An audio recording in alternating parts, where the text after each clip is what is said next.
Celui qui prie peut être appelé à transmettre la vérité par la prédication. Il doit alors comprendre que la prière est le facteur principal de la prédication.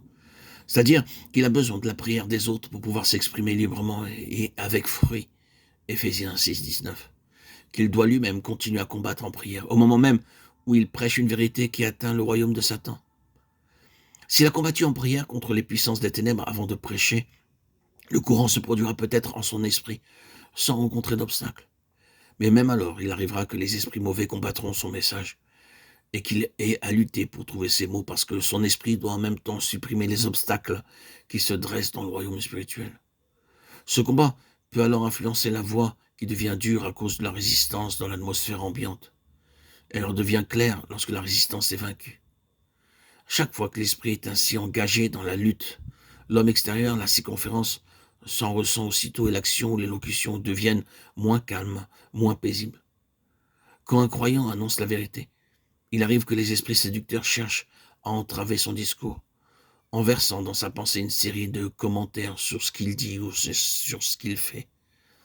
Ils l'accuseront de ce qui est uniquement leur action à eux. Ils lui suggéreront toute espèce de raison excepté la vraie, pour expliquer l'état d'esprit des personnes présentes. Ils l'accuseront et récuseront même les paroles qu'il dit dans le temps qu'il les prononce. Parle-t-il de la sainteté de la vie? Il est accusé de rester fort en deçà de ce qu'il prêche aux autres. Provocation, accusation, qui le poursuivent à ce point qu'à un moment donné, il leur donne corps en exprimant à haute voix ce qui se passe en lui. Il se laisse aller à formuler les paroles de dépréciation de soi que viennent de lui suggérer les mauvais esprits et qu'il s'imagine être l'expression exacte de sa pensée. Ces paroles entraînent alors avec elles une gêne, un malaise, un nuage qui pèse lourdement sur tous ceux qui sont présents. La prière humaine accomplit que quelques lois que nous ne connaissons pas, qui déterminent l'intervention divine au sein de l'humanité. La prière de l'homme, la collaboration de l'homme, créé libre, permet à Dieu de réaliser ses desseins ici-bas. Si une telle loi n'existe pas, si Dieu n'a pas besoin des prières de ses enfants, alors prier est une chose vaine et une perte de temps. En réalité, la prière est l'arme redoutable mise par Dieu à la disposition de ses serviteurs pour qu'ils renversent et détruisent tous les obstacles qui s'opposent à lui. Que ces obstacles soient dressés par le péché ou par les œuvres du diable. La prière est une force, elle édifie et elle détruit, elle construit et elle renverse.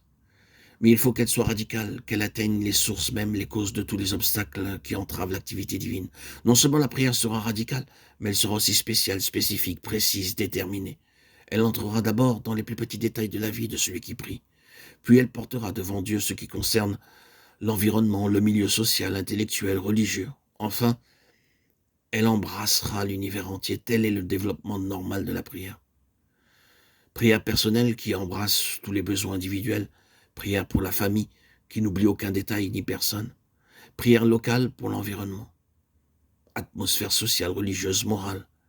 Prière universelle qui embrasse tous les besoins de l'Église et du monde entier. 1 Timothée 2, 1. Éphésiens 6, 18.